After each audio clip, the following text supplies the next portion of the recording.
So you want a new job, but when you check, you only find the same old places offering the same dribble with lower pay than you're already on, zero prospects, and outrageous working terms. Well, if you're after different results, then you need to start looking in different places and doing things in a different way.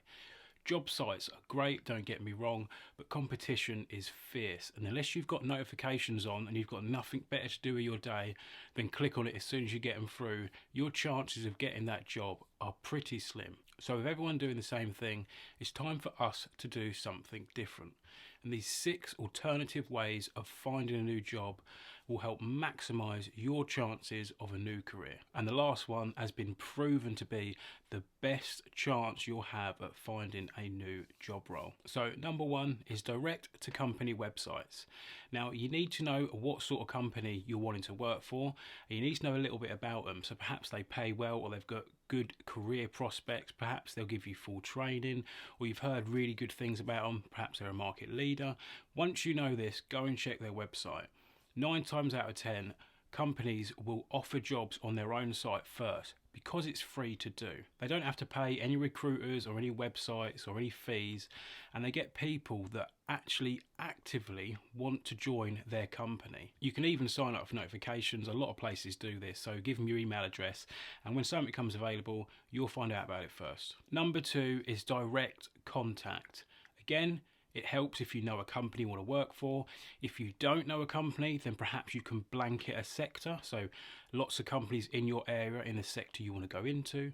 And this is where you send a letter or an email to the company asking if they have any roles available. You need to explain what it is you do currently and also what you wouldn't mind doing if there's a particular role you want to go for. Also send a copy of your CV with this and ask them to keep your details on file for when a job becomes available. This helps the company do things a lot quicker yet again. Now they don't have to go to the IT department or the HR department and go and get something put on their website. They have a CV in front of them, they know what you want to do, they can easily get you in for an interview or a chat and fill a position they have available.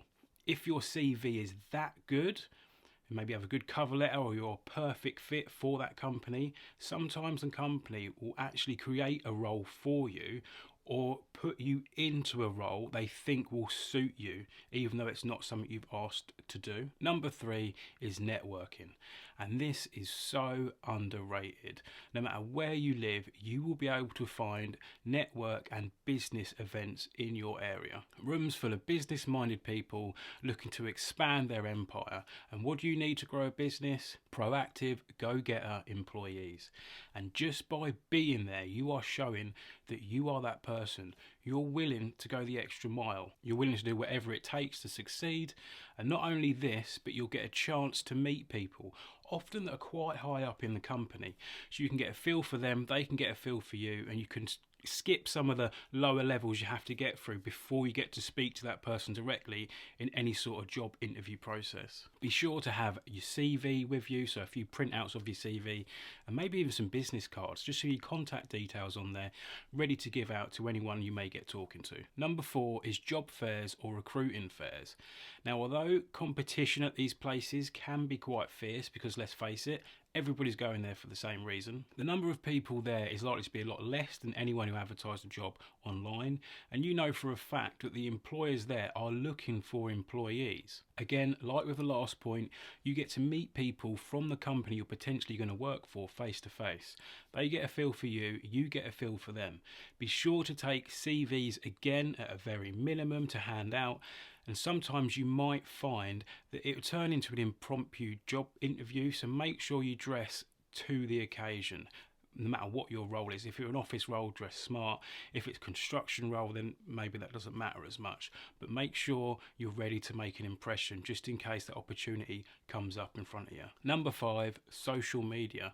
Now, in a world full of social media and internet, it is a great place to find a new potential career. LinkedIn is the place to start. You need to make a profile, get a CV, Put it on there so it's all ready and up to date, and then you need to start making connections, whether that's friends, family, old colleagues, old bosses. Get them connections out there and it will link you to more people. Now, for the same reason, you also want to put this CV on CV Library.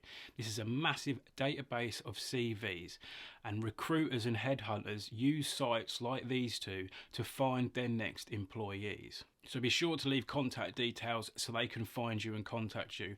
If you don't leave a phone number, just leave your email. They will email you if you're a good fit for the role they're looking for. And finally, with social media, don't forget to look on Facebook. Find companies that have a Facebook page. Chances are, if they're looking to fill a career, they will put it on their Facebook page first, again, because it's cheap and easy. Then also check Facebook Marketplace. People will advertise jobs on there. I've seen a couple and passed them on to people I know are looking, and you can find some real hidden gems there in areas where people usually wouldn't think to look. And here we are, number 6. This is the big one: word of mouth. Now, over 50% of jobs never make it to the advertisement stage, and that's because they're filled via word of mouth. People that know someone, a job hunter that heard a role was going, an employee that recommended a friend. These are all word of mouth ways of getting a job. Many employers will actively ask staff if they know anyone suitable for a role they're looking for. I'm sure you've been asked before if you know anyone who wants to be a receptionist or who is looking for work currently. Some employers will even offer a financial incentive to anybody who successfully fills a role or puts someone's name forward that eventually gets the job. So how do you become one of these recommended people or somebody in the know? We need to tell everybody that you're looking for a job. It sounds simple, but think of it as a net.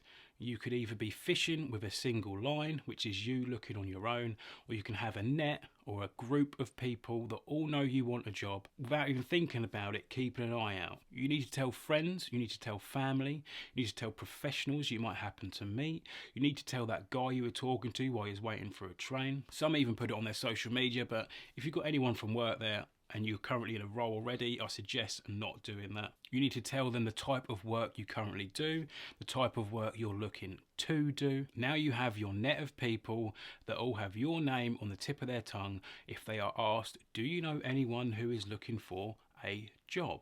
If they're scrolling through Facebook and they see a job come up, or on Facebook Marketplace, again, they see a job come up. They see an advertisement in a window. They see a job board on an email they get from their current employer.